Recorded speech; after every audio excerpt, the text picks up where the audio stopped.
universitetimizga yangi rektor tayinlandilar. Hamma taniydi-ya rektorimizni. Hamma biladi. Muhsinjon Murodullayevich Xolmuhammedov respublikamizdagi eng yosh rektorlardan hisoblanadilar. Eng faxrlanarli tomoni ana shu sizlarga o'xshab talabalik davridan ilm bilan shug'ullanib, o'zlari ustida to'xtamasdan, o'zlari ustida mukammal ishlab, hatto siyosiy davrada ham o'zlarini o'rniga ega inson, shu bilan birga PhD falsafa, iqtisodiyot bo'yicha falsafa fanlari doktori hisoblanadilar. Bugun mana rektorimiz hozir tizimli ravishda har hafta har bir yo'nalish talabalari bilan uchrashuv o'tkazyapti. Bugungi uchrashuvimiz aslida rektorimiz uchrashuvni tashkil qilishda maqsad rektorimizni sizlar bilan yaqindan tanish maqsad va shu bilan birga mana shu universitet bilan bog'liq, talabalik hayoti bilan bog'liq barcha muammo, takliflaringiz, loyihalaringiz bilan bugun yaqindan tanishish va shu bilan birga mana shu rektor va talabalar o'rtasidagi hech bir nimasiz nima deydi, yaqindan tanishib, rektor bilan talabalar o'rtasidagi munosabatlarni o'rnatish. Bugun sizlar berayotgan takliflaringiz, sizlar ko'tarayotgan muammolar rektorimiz tomonidan inobatga olinadi, muammolar bartaraf etiladi. Agar yaxshi loyiha yoki yaxshi bir taklif bersanglar, uni amalga oshirish uchun sizlarga yordamchi ustoz bo'ladilar degan umiddamiz. Hurmatli Muhsinjon Murodullayevich, so'z navbatini sizga beramiz va talabalarimizdan ham yaxshi takliflarni kutib qolamiz. Marhamat.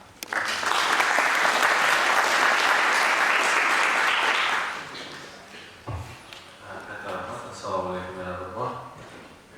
Bugun ochiq muloqot ekan, shuning uchun hammamiz do'stona, chegaralarsiz, lavozimlar yo'q bir jamoamiz.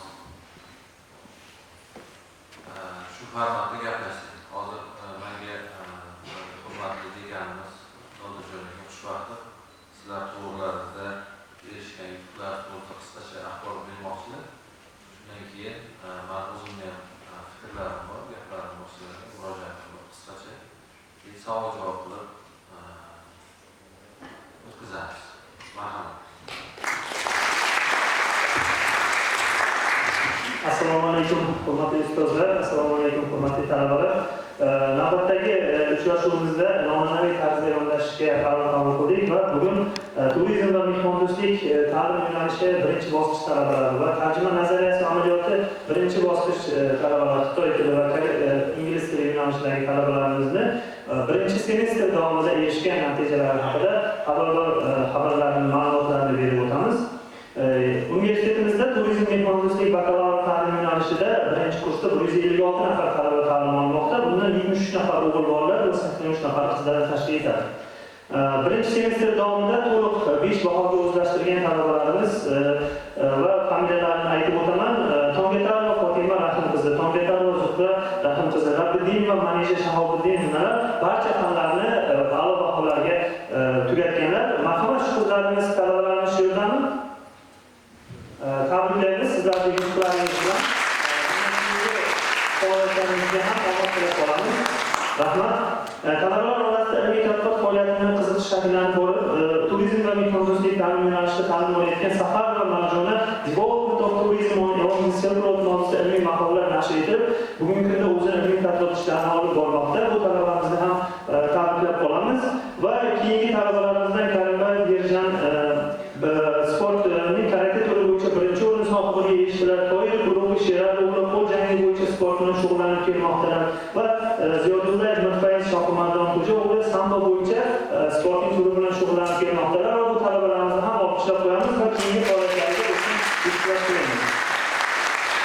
Universitetimizda xabarlaringiz bor, bakalavr ta'lim yo'nalishida O'zbekiston Respublikasi Prezidentining davlat o'sha prezident granti kvotalari e'lon qilinadi. Sizlar xabarlaringiz bor va prezident granti kvotalarida respublika bo'yicha 200 ta prezident grant kvotasi beriladi va eng yuqori natija to'plaganlar universitetlarga taqsimlanadi va biz uchun eng quvonarli narsa universitetimizda 2025-26 o'quv yilida prezident grantidan kirgan 2 nafar talabamiz bor.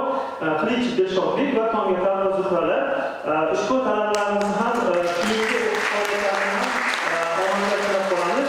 Bu natijani aytib o'tmoqchiligimdan bois shundaki, bu talabalarimiz o'qishni mana shu yil davomida a'lo baholarga tugatib, kamida bir 7 tadan 10 tagacha ilmiy maqola nashr etsa, keyingi yilda o'sha stipendiyaning 2 barobar miqdorda prezident granti bilan stipendiya bilan ta'minlanadi. Bu talaba uchun yana bir imkoniyatlardan biri hisoblanadi.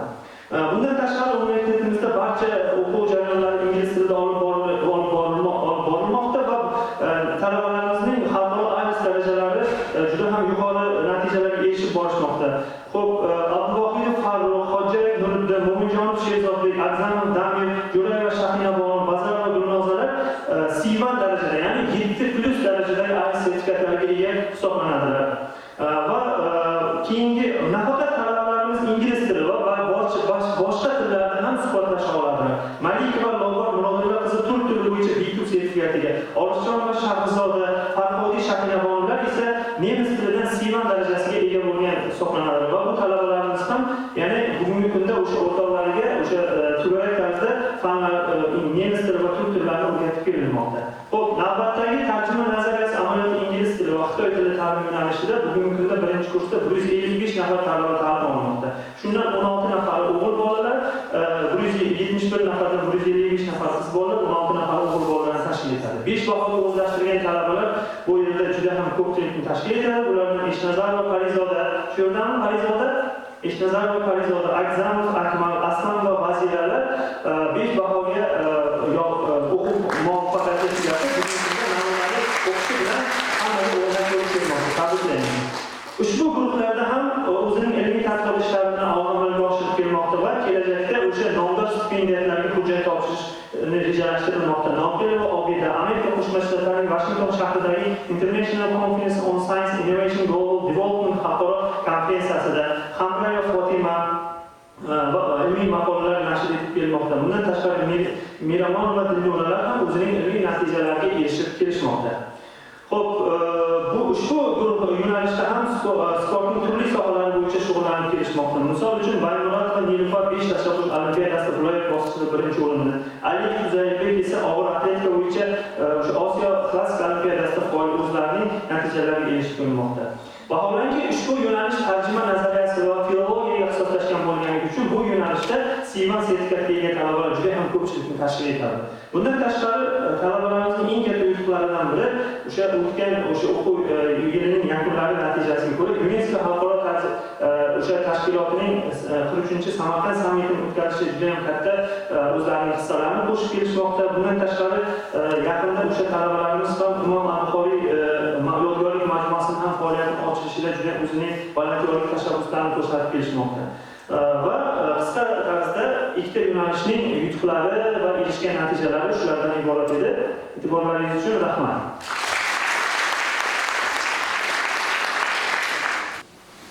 Universitet ma'muriyati rektor bilan boshchiligida sizlarni yutuqlaringizni ko'paytirish uchun bilimlaringizni yanayam chuqurroq dunyo darajasiga olib chiqish uchun sizlarga kim bo'lishimiz kerak? Yordamchi, ko'makdosh, maslahatchi. Universitetning mana binosi, jihozlari, auditoriyalari, o'qituvchilari, xorijlik professorlar, kutubxonasi, hammasini nima qilish kerak sizlarga? Xizmat qilish kerak. Qanchalik sizlar shu universitetdagi sharoitlardan, imkoniyatlardan to'liq foydalanyapsizlar degan savol menda paydo bo'ldi. To'g'ri, men hali yaqinda keldim. Sizlar bilan nima deydi, savolnoma, so'rovnoma qilmadim, suhbatlashmadim. Yotoqxonaga ham hali ko'p bormadim, 2 marta bordim.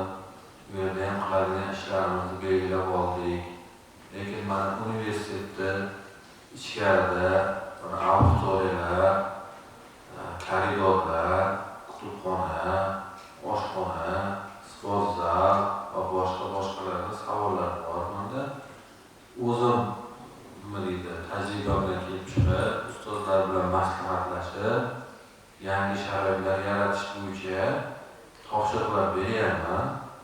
O'zgarishlar bo'ladi, lekin bu yana ham samarali bo'lish uchun sizlarni o'qishlaringizda ilmiy, ijodiy, sport bilan shug'ullanishda natijalar olib keladigan darajada bo'lish uchun sizlar bilan nima qilishimiz kerak?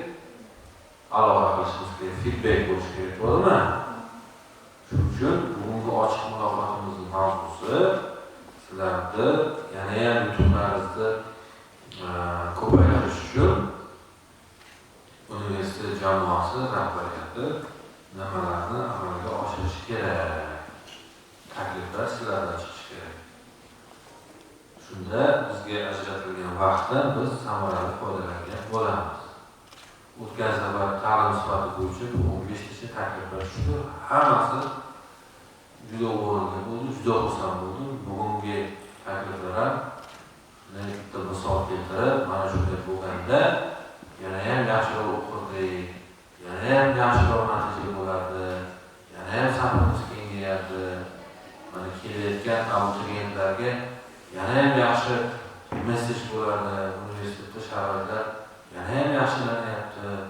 Bizga prezident maktablari, ixtisoslashtirilgan maktablar, eng zo'r maktablarni bitiruvchilarini biz qamrab olishimiz kerak. Bizlarni talabalar safida ko'rishimiz uchun nimalar qilsak bo'ladi degan fikrlarni aynan sizlardan eshitmoqchiman. Qizlarimiz mana dress code masalasi, to'g'rimi? Hammani o'zini uyida tarbiya berilgan qadriyatlarimiz bor. Ko'zga tushgan narsani aytyapman-da. Shu bo'yicha gaplashaylik. Sizlar menga aytinglar. Menga mana shunaqa kiyim kelishda ruxsat bering. O'zini o'rganaylik. Shunaqa savollar bormi? Ko'rib turibman. Keyin men o'zimni tajribamdan kelib chiqib aytaman. Fikrlashamiz, maslahatlashamiz. Bormi shunaqa savollar? Bu sizlarni universitetlar. Sizlar mana shu o'qiyotganlar uchun biz shu yerda maosh olamiz. Tushundinglarmi? Sizlarni universitet bu. Prezidentimiz tashkil qilib bergan, sizlar uchun tashkil qilib bergan. O'qituvchilar oyligi olsin, rektor oyligi olsin uchun deb ochib bermagan. Yoshlarimiz shu yerda o'qisin, kamolga erishsin, yaxshi bilimga erishsin, raqobatbardosh bo'lsa, xorijda ham, O'zbekistonda ham muvaffaqiyatga erishsin deb ochilgan. To'g'rimi yo'qmi? Sizlar shundan qanchalik rolisizlar? Yana nima qilishimiz kerak? Shu uchun uchrashdik bugun. Stipendiyani vaqtiga olyapsizlarmi? Stipendiyani tushirib berishyaptimi vaqtiga? Muammo bormi, yo'qmi? Marhamat, kimda qanday taklif bor, kimda savol bor, boshqa har sardorlardan boshlaymiz. Mikrofon beraman. Rosa tanishamiz. Taklif bo'lmasa ham mayli. Boshlaymiz. Assalomu alaykum. Mening ismim Tangatarova Zuhra, Turizm va mehmondo'stlik fakulteti 1-kurs talabasiman. Takliflarimdan biri hozirgi kunda ilmiy maqola yozish bo'yicha ko'p hozirgi kunda biz 1-kurs talabasimiz va takliflar bor. Chunki deganda hozirgi kunda o'sha ilmiy maqola, turli xil darajadagi maqolalar yozish bo'yicha o'quvchi talabalarni shu yozish ko'nikmalarini yanada maqsadli ravishda oshirish bo'yicha ko'p o'quvchi talabalarda, ayniqsa 1-kurs talabalarda xohish juda ham ko'p. Lekin biz shu internetdan yoki turli xil ilovalardan oladigan manbalarimiz bizga yetarlicha bo'lmayapti. Agar biz butun bir ya'ni turizm va mehmondo'stlik fakulteti talabalari tomonidan bitta tashabbus, agar har haftada kamida bir marta trening bo'lsa, shu supervizorlar yoki ilmiy maqola ko'p shu maqolalari turli xil jurnallarda chop etilgan ustoz professorlardan dars o'tib berilsa maqsadga muvofiq bo'lardi degan bo'lardi. Chunki bu faqat biz uchun emas, balki shu universitetimiz imiji uchun ham ancha muvaffaqiyatli bo'lar degan Katta rahmat. Juda o'rinli taklif, tashabbus. Yoshligimizda ham talaba bo'lganman. 98, 99, 2000-yillar Samarqand davlat universitetida o'tirdim. Iqtidorli talabalar bilan ishlash bo'limi bo'lardi. Uni boshlig'i bo'lardi. Bizani umid jamg'armasi degan jamg'armalar bo'lardi, ta'mirlar bo'lardi, olimpiadalarga xuddi o'zimizda nimaga katta ustozimiz yaqinroq inson sifatida doimiy muloqot qilardi. Xonalarimiz bo'lardi. Universitetdagi eng kuchli professor o'qituvchilar, masalan, Mustafiddin Muhiddinlar, bizlarga ma'naviyat bo'yicha, ma'rifat bo'yicha, filologiya bo'yicha, tarix bo'yicha eng kuchli universitetdagi o'qituvchilar boshqa fakultetda ishlasa ham bizga kiritilgan edi. Mana shularni esladimda, shuni inobatga olib, Nozirjon aka munosib taklif yozing. Universitetimizda iqtidorli talabalar bilan ishlash tizimini ko'rib chiqishimiz kerak. Amalda qanday bo'lishi kerak, uni maslahatlashib, kelasi hafta dushanba kuni bizning senatimizga yig'ilishni ko'p tartibga kiritamiz. Hammani fikrini o'rganamiz. Bizda xorijdan taklif qilingan professorlar ham bor, ularni fikrini o'rganamiz. Eng yaxshi bir model qilib beramizki, ma'ni niyati shu iqtidorli talabalarimiz universitetga ertalab kelgandan keyin o'sha darslarni ko'rib bo'lgandan keyin albatta qolib maqolalarni qilish bo'yicha, tayyorlash bo'yicha, to'garaklar bo'yicha kerak bo'lsa o'zlari volontyor sifatida bizda universitetda o'sha bilimni chanqoq, lekin ayrim savollarga ko'ra o'sha maktab davridami yetarli bilim bo'lmagan bo'lsa o'shalarda bilimni ko'tarish bo'yicha bir to'garaklar qilishimiz kerak. Balki mobil klublar qilishimiz kerak, balki speaker klublar qilishimiz kerak, balki kutubxonamizni zamonaviy qilishimiz kerak. Ya'ni mustaqil ta'lim olish bo'yicha mana shu yerda ertadan kechgacha sharoit berishimiz kerak. Balki mana haligi harakat qilib ko'ramiz, agar imkoniyatimiz bo'lsa, bularga alohida pitaniyasini ham beramiz. Chunki bu yuqori kaloriya, sog'lom ovqatlanishga talab qiladi, bunaqa natijalarga erishishga o'zi bo'lmaydi. Buni ham balki o'zimiz bir imkoniyatdan kelib chiqib sharoitlar qilib beramiz. Shu kerak bo'lsa fitobar degandek, kislorodni penga degandek, superfoodlar degandek, nutrition'ni ham qilib beramiz, xudo xohlasa. Katta va'da beraman, buni bir tizimli, ilmli ravishda chuqur tagiga yetib, shuni eng zo'r sharoitda qilib beramiz. Chunki ertaga universitetimizni yuzi yaxshi natija olib keladigan sizlar. Shunga universitetdan bor resurs bilan kelib chiqib, imkoniyatdan kelib chiqib, sizlarga to'g'ri sharoit beramiz. Ma'qulmi? Keyingisi bormi? Taklif. Marhamat.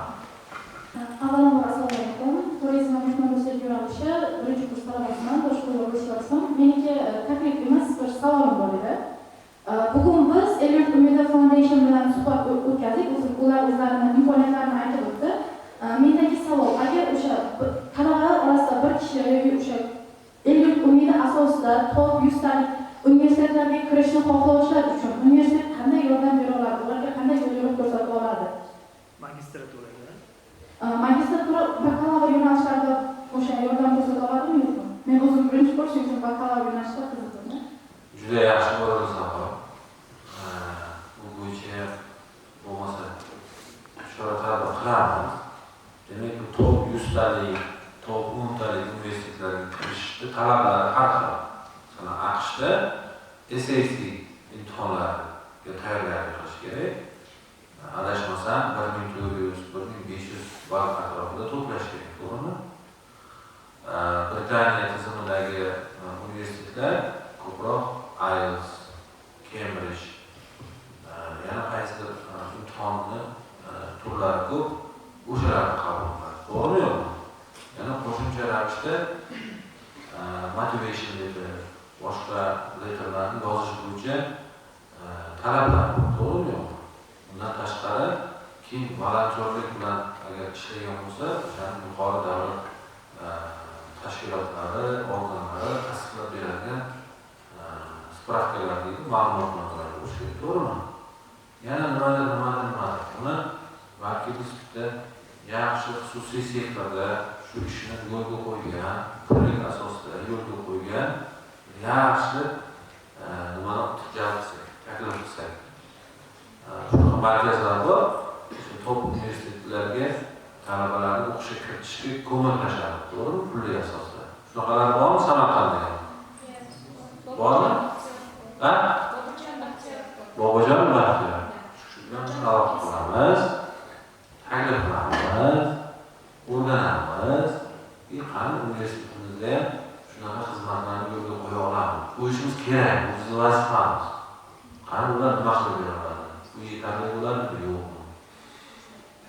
Tizimli yo'lga qo'yishimiz kerak, albatta. Juda ham xursand bo'lardik.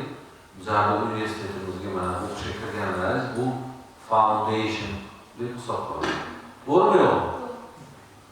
Farqi yo'q.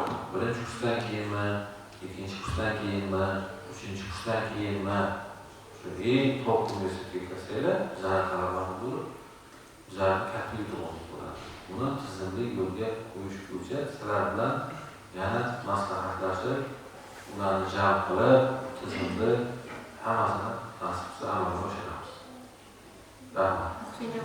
Qo'shimcha qilsam, savolingiz juda ham o'rinli. Qizim, rahmat. Rektorimizni nimalariga javoblarga qo'shimcha ravishda aytmoqchiman. Universitet to'liqcha kafolat xatini sizga bera oladi. Chunki agar universitet sizga kafolat xatini bermasa, ming zo'r agar talaba bo'lsangiz ham, agar universitet sizga kafolat bermasa, sizni qabul qilmaydi hech qachon. Xuddi shunday viza olayotgan vaqtingiz ham universitet sizga kafolatni beradi. Xuddi shunday topshirayotgan o'sha oliy ta'lim muassasasiga ham o'sha kafolat xati, yana rekomendatsion pismo degan narsasi bor, pismo поддержки bor. O'shalarni ham qilib beramiz. Xuddi shunday Muhsinjon Murodlayevich, bizning o'sha ofis registratorimizdan sizda o'sha ballaringiz, hisob kitobini, hamma hujjat tomonini universitet o'zi sizga qilib beradi. Bizlar bo'ynimizda uni xalqaro bo'limimiz bor, ofis registratorimiz bor. Shuning uchun qanaqa mana shu hujjat topshirishda amaliy o'sha hujjat nimasida universitet to'liq sizga yordam berib, to'liq mana shu hujjat nimalarni ta'minlab beradi. Bu shuni bir mustahkamlaylik. Katta rahmat, aniqlashtirganim uchun. Demak, buni mustahkamlash kerak. Qanday? Mana shu majlisdan chiqib, bitta yaxshi telegramdan boshqa guruhga qilish kerak. Buni targ'ibot qilish kerak. Hamma o'sha ro'yxatda bo'lishi kerak talabalarda. Kimdir talabalar orasida yetakchi bo'lishi kerak, saylanishi kerak. Bizda talabalarni parlamenti bor ekan. Parlamentga saylov o'tmadimi? Qachon raisni saylanadi? Raisni saylasa, mana bundan oldin rektor bo'lishdan oldin Oliy Majlis Qonunchilik palatasi deputati bo'lgan. O'zbekistonda shu 150 nafar deputatlar orasida mana bo'lganman, ishlaganman. Mana Urgut tumanidan saylashgan. 215 000 nafar fuqaroni menga ovoz bergan. Ularning manfaatlarini ko'zlab, ko'p takliflarni vazirlarga berganman. Mana o'tgan yili davlatimiz rahbari tashrif buyurdi Urgutga. Urgutga temir yo'l bordi, poyezd bordi, sanoat rivojlanyapti, investitsiya olib kelindi, uzoq qishloq hududlariga pul ajratildi. Yilga maktablar rekonstruksiyaga, ta'mirga tushdi, bog'chalar, shifoxonalar, hokazo. Prezident administratsiyasi rahbari Saida Shavkatova 2 marta bordilar. Doim nazoratda, viloyat hokimimiz Urgut tumanida deputat bo'lib saylandilar. Keyin ham bu yerga keldi. Ya'ni bu ham jamoatchilikda shu faollik juda muhim. Shu tizimni men universitetda bo'lishni ham juda ham xohlayman. Sizlar har bir guruhdan vakil sifatida saylanib, o'sha parlament a'zosi bo'lsanglar, butun jamoa nomidan, guruh nomidan ularni taklif istaklarini yetkazib tursanglar, juda ham xursand bo'lamiz. Mana shu bizda parlament va senat tizimi bor. Senatda bo'lim boshliqlari, kafedra mudirlari ishtirok etadi. sizlar tomonidan ma'qullangan takliflarni senat keyin ko'rib chiqib ma'qullaydi, amalga oshiradi. Shu tizim bo'lishini men juda ham xohlayman, shuning uchun sizlar bilan faollik bo'lishini xohlab qolaman.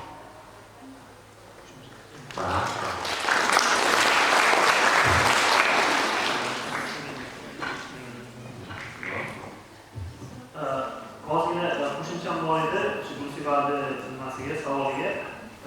Siz aytganingizdek, student parlamentda biz o'sha guruhlar kesimida, o'sha maslahatli asosida guruhlar kesimida biz saylov o'tkazib, hozir 60 ga yaqin talaba student parlamentga to'plangan.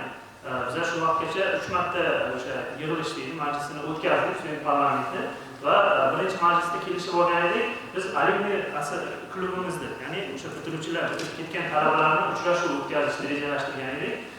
Va prezidentimizning 24-fevral kuni yoshlar bilan uchrashuvdagi o'sha mavzularida xorijda o'qiyotgan yoshlar bilan ko'proq muloqot qilib borish masalasini qo'ygan edilar va biz o'sha 2 hafta oldingi student parlament uchrashuvida o'sha bolalarni har bitta o'zlaringizdan vakillar bu yerda uchrashganlarim bor. O'sha Sapienza universiteti top 128-o'rinda turadigan universitet va Xitoydagi o'sha top universitetlaridan Pekin xalqaro tadqiqotlar institutini magistrant, ya'ni o'zimizni bitiruvchi bilan uchrashdik. Va bugungi kunda kelib o'sha alumni klubimiz bilan o'sha tizimli hamkorlikni olib borayotganimiz natijasida bugungi kunda hozir 4-kurs bitiruvchilarni allaqachon ikkita talabamiz o'sha Sapienza universitetiga hujjatlarini topshirdi. Va hozir logistika birinchi kurslaridan foundationdan yaqinda bitta talabamiz o'sha top 200 talik universitetga bizni foundationimizni sertifikatlarini olishdagi o'sha hujjatlarini topshirdi. Ya'ni bizdan foundation qilib o'zi allaqachon jarayonni boshlab yuborgan. Biz imkon qadar o'sha alumni talabalarimiz bilan bog'lab beramiz. O'sha top o'sha universitetlarda o'qiydigan talabalarimiz bilan bog'lab beramiz. Va o'sha student parlamentda yana taklif kutamiz. Hozir Germaniyadagi magistrimiz o'sha aprelda mumkinligida uchrashmoqchi bular bilan. Ya'ni o'zining universitetiga taklif qilyapti, ham bizni bitiruvchi. Shu yerga magistraturaga yoki bakalavriatga o'qishga. Rahmat, endi bu doimiy tizim bo'lishi kerak. Talabalar uchun alohida xonamiz bormi universitetda? O'sha xonaga taklif qilgan bo'lardim. Bizlar o'sha eng kuchli, eng mashhur bitiruvchilarimizni rasmlari, ism-shariflari, kontaktlari doimiy devorga ilinib bo'lsin.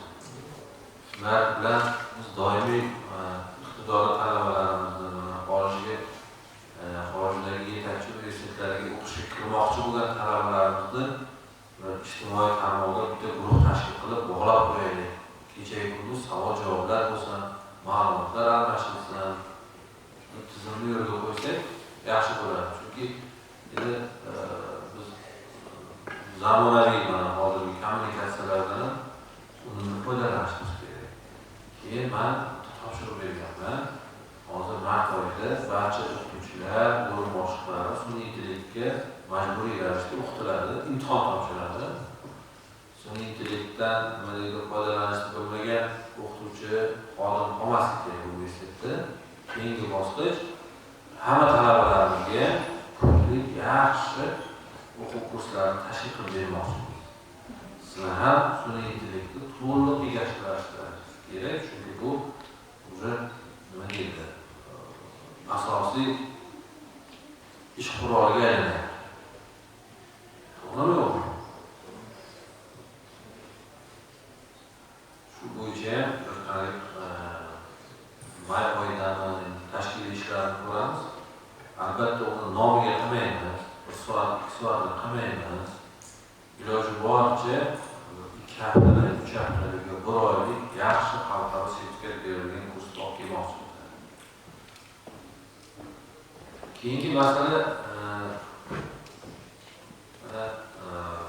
davlatimiz rahbariga katta ishonch bilan bizning universitetimiz jamoasiga shu xalqaro Imom Buxoriy majmuasini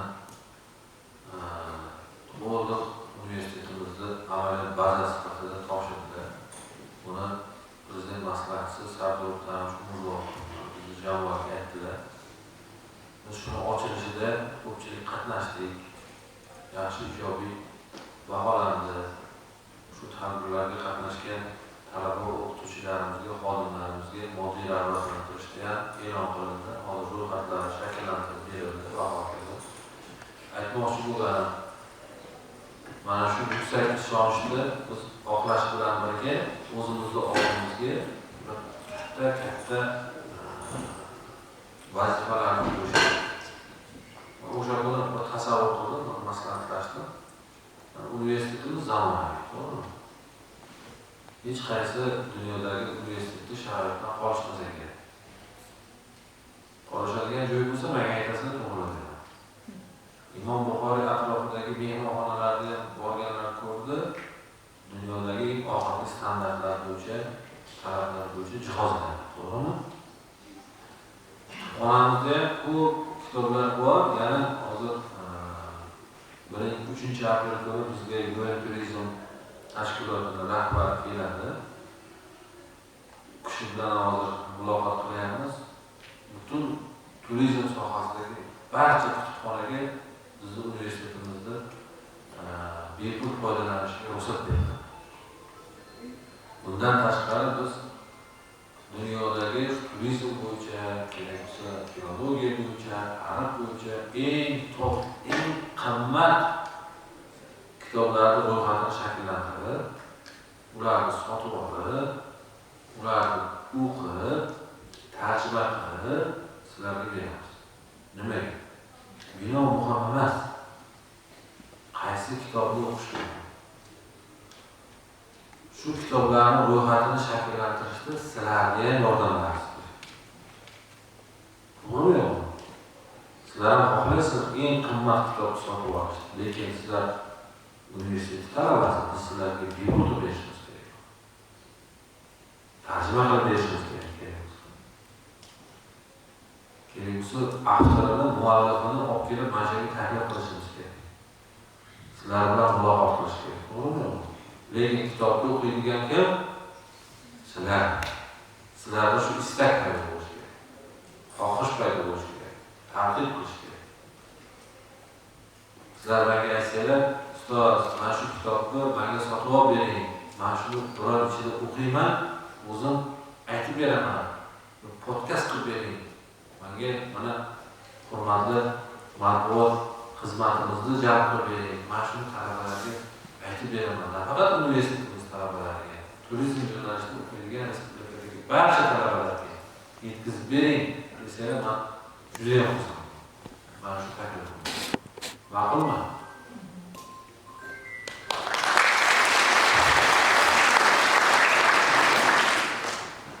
Yana bormi taklif? Ma'qul. Tarjima nazariyasi va amaliyoti birinchi bosqich talabasiman.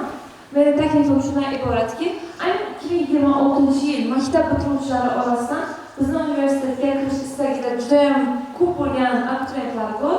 O'shalarga universitetimiz haqida ma'lumot, ya'ni ko'rgazma tashkil qilib, universitetimizdagi yo'nalishlar, fakultetlar, kirish ballari, kontrakt summasi va o'qish jarayonini yanada yaxshiroq tushuntirib berish kabi ko'rgazma tashkil qila olamizmi? Albatta, ochiq ish kunlari tashkil qilinishi kerak, bizning vazifamiz. Bundan tashqari sizlar ro'yxat bersanglar, qaysi maktablarga, xususiy davlat maktablari, ixtisoslashgan prezident maktablariga borib biz o'zimiz haqimizda targ'ibot qilamiz. Buni tizimni tashkil qilamiz, shunda ham hal qilinadi. Manimcha o'tgan yil sizlar qanday kelgansiz universitetga? Kimdir taklif qilganmi, tavsiya qilganmi? Shunaqa ochiq eshiklar kunida kelib universitetga kelib ko'rib ketgansizmi, yo tanishida eshitgansizmi? Qanday bo'ldi? Siz o'zingiz nimaga qanday tanlagansiz? Bizning qarindoshimiz shu universitet talabasi bo'lganlar, juda ham ko'p tavsiya qilganlar, turizmga qiziqishi bo'lganligi sababli undan so'ng kelib topshirganman. Universitetda oldin qanday kutilma bo'lgan sizda? Hozir o'qiyapsiz, shu kutilmalar siz kutgan darajadami? Albatta, men kutgan hamma talablarga javob beramiz. Yana nima bo'lishini xohlaysiz? Ko'proq imkoniyatlar. Qanday imkoniyatlar bo'lsin? Hozircha hammasi joyida ketadi. Xo'p, auditoriyalarga kirganlaringizda bitta QR-kod bor, to'g'rimi eshikda? Shunga o'zlaringiz takliflarni yozyapsizlar. Uni men har kuni ochib ko'raman-da. Hozircha taklif kelmayapti.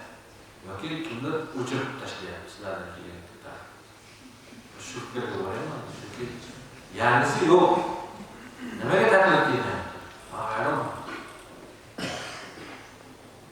Taklif yozasizlarmi, yozmaysizlar? Yoki o'zini telefon bilan ayting. O'zini Telegram bilan ayting. Yoki Instagram bilan ayting. Nimaga menga murojaat qilmaysizlar? Ishonmaysizlarmi? Feedback Pro'ni bilasizlar hammalar. Murojaat, rektorga murojaat. Shu masalada gap ketyapti. Ma'lumot uchrashuvlar yaxshi, tantanali, zo'r, lekin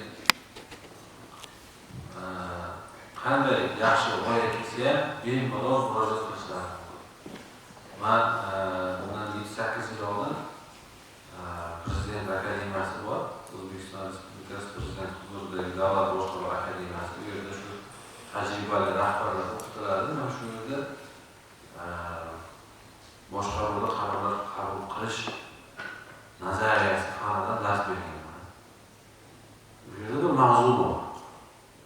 Jamoaviy qarorlar qabul qilish degan. Decision making degan. Shu mavzuda brainstorming degan bir usuli bor. Brainstorming nima degani?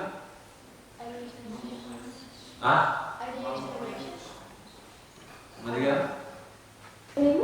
Yes. The brainstorming, like, in other words, like idea generation, like trying to come up with the ideas to solve the problem from like the other sides.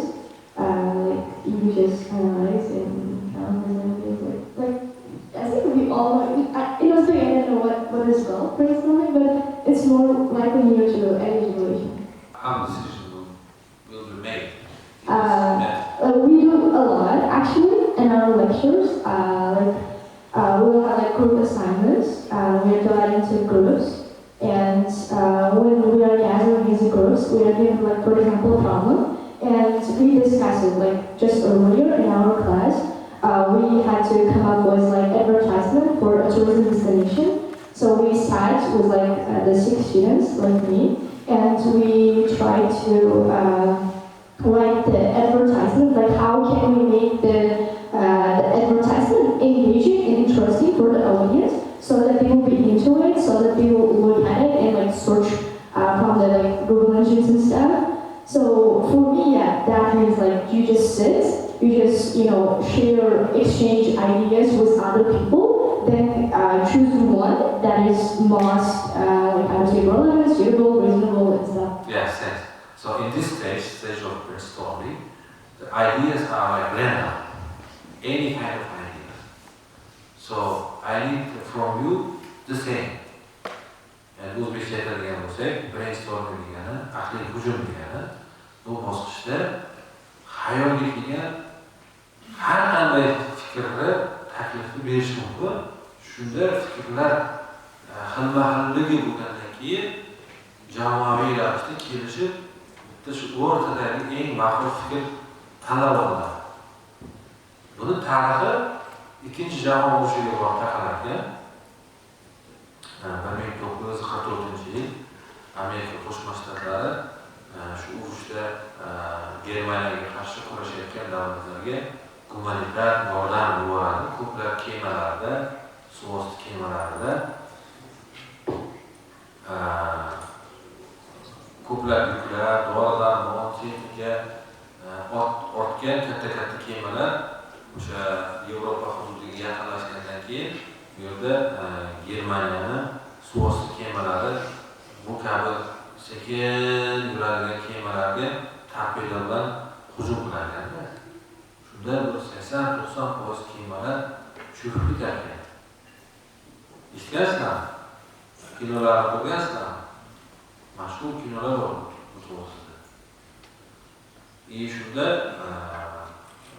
o'sha kemani kapitani butun jamoani qilganda keyin aytgan, hurmatli jamoa, biz nemis Germaniyani suvosti kemalari hujumiga uchrashga oz qoldi. Ko'pchiligimiz agar shuni bartaraf etmasak, shu muammoni, masalani bu yerda dengiz juda chuqur, yaqin atrofda yer yo'q, suzib borishga imkoniyat yo'q. Shu tushib ketishimiz ehtimoli juda yuqori. Shu xavfni bartaraf qilishimiz uchun fikrlaring kerak, yordamlaring kerak deb murojaat qiladi. Shu yerda 114 tani kemani o'sha kapitalidan boshlab eng yosh yungasigacha jamoat tizilib saf tortadi. Hamma har xil takliflarni beradi. Oxirida 15 yoshlik bir yunga degan lavozim bor. Yunga degan o'sha yosh matros. Hurmatli kapitan, menda bir fikr bor dedi. Mayli aytsam dedi. Eshitgansizlarmi bu voqeani? Eshitgansizlar. Keyin ko'p yosh katta tajribali matroslar san nima ham bilarding? Bizni aqlimizga kelmagan narsa sani ham aqliga kelmaydi-ku degan. Keyin katta eshitib qolib, keyin nima demoqchisan degan. Fikrimni so'ramoqchi bo'lgan, endi chunki boshqa umid yo'q. Hamma cho'kib ketadi baribir. Shu fikrga borganda, chunki yo'l boshqa ko'rinmagan, hech qanday yo'l imkoniyat yo'q. Hozir agar nemis suvosti kemalari torpedasini kemaga qarab olsa, albatta kema teshiladi, suvga to'ladi va cho'kadi. O'sha keyin yunga kelib, kapitanning oldiga kelib, jamoaga murojaat qilib, sizlar nima degan bo'lardinglar shu vaziyatda? Qanday taklif bergan bo'lardinglar? Variantlar bormi? Ha? Mana.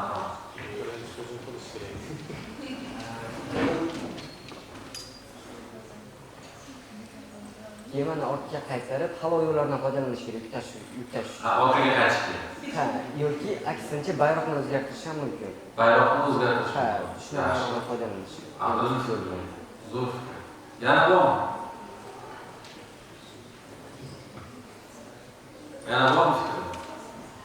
Nima qilgan bo'ladi? Lekin yaxshi fikr, bayroqni o'zgartirsa, endi agar u kemalarda o'zini nimasi bor, kodirovkalari bor, o'zini tili bor, faqat bayroqdan emas, u nemis tilida gapirsa, bu yerdagi javob ingliz tilida bo'lsa, baribir bo'lmaydi, anglashmaydi.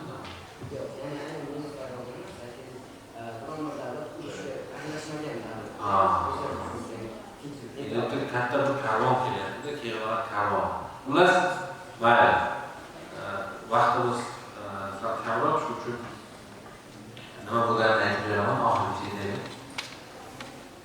Xullas, u yunga aytadiki, hurmatli kapitan, hurmatli dengizchilar, malaklar, dengizchilar, matroslar, biz shunday katta jamoamiz. Agar hammamiz o'pkamizga to'ldirib havo olib, bir desak, kemamiz tezroq yuradi.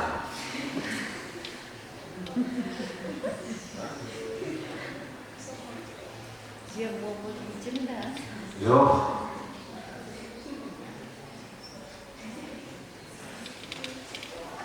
Lekin bu fikr boshqa fikrga turtki bergan. Shunda darrov kapitan aytganki, pastga tushinglar, turumga tushinglar. Turumda bizda nasoslarimiz bor degan. Qo'lda nasos qachat qilib, dengizdagi suvni olib, kelayotgan torpedalarga nasos bilan, davleniya bilan otsa, ana torpeda kemaga urilmasdan portlaydi. Yani bu o'sha nima berganda deyishimiz kerak deganda u tasavvur qilgan suv bilan urishdi. Nasosni ishlatish kerak deb shuni sof qo'ygan. Keyin bu voqea juda mashhur bo'lib ketgan va Amerikadagi ko'plab korporatsiyalar rahbarlari, menejerlar bu usulni qabul qilgan. Demak, juda tajribali, aqlli odamlarning fikridan ko'ra ba'zida yoshlarning, tajribasizlarning fikri ham ertaga aniq bir kulfatdan aniq bir muammodan chiqib ketishi mumkin. Shuning uchun hammalaringiz fikrlaringiz biz uchun kerak, muhim, uyalmaslik kerak. Muhimi natijaga erish, to'g'rimi yo'qmi? Boya o'sha Elliot biz qatnasha olmadik. Biz 3-chi kursimiz we are already like in our third year, so we are preparing for our master's degree. Hozir biz tayyorlanyapmiz master's degree'ga va bilamiz birinchi qualification GRE birinchi mahsul edi. Biz tayyorlanyapmiz. Eng qiyin bo'ladigan narsa biz uchun resurs topilmayapti. Kerakli kitoblarni online versionni ham topish juda ham qiyin, chunki Jumada GRE'ning o'zini college fandiga o'xshagan assessment criteriyasi bo'yicha sotiladi kitoblar. Bo'lmaz. Qizingizlar bilan ro'yxatni qilib berasizlar. Nechta turadi? Hammasini sotib olamiz. Rahmat, mentiga. Ikkita kitob GRE Jumat uchun ertaga qoladi-da bo'ladigan. Albatta. Biz ertaga Harvard yoki Stanfordni olmoqchi bo'lsak, undan oldin Silkrokni olmoqchi bo'lganimiz baribir hammaga bilinadi-da. $15,000 pulimiz bor. $15,000 kitoblarni ro'yxatga qo'ydik. Oh yeah? Yes. Okay, thank you so much.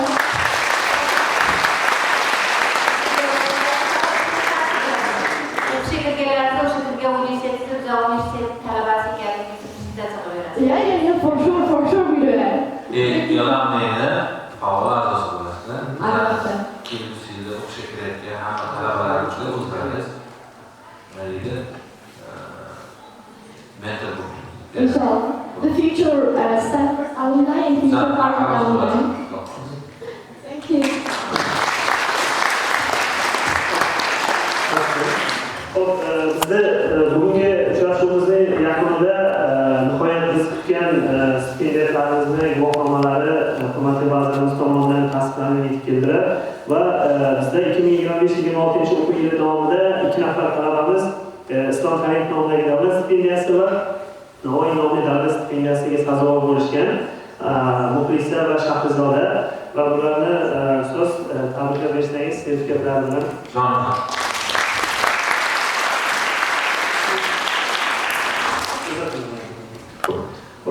Sirojiddin va Shahzoda Davronova Ipak yo'li turizm va madaniy meros xalqaro universitetining menejment faoliyat turlari bo'yicha 3-bosqich talabasi.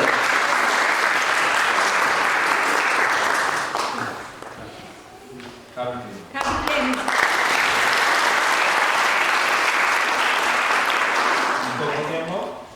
Bular stipendiya mas'ul. Xo'p, Samiyeva Muxlisa Olim qizi Ipak yo'li turizm madaniy meros xalqaro universitetining 3-bosqich talabasi.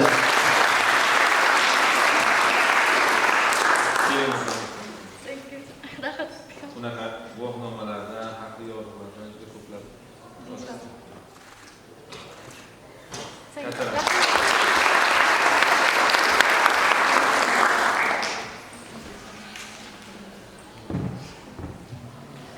Xo'p, oxirgi mesaj.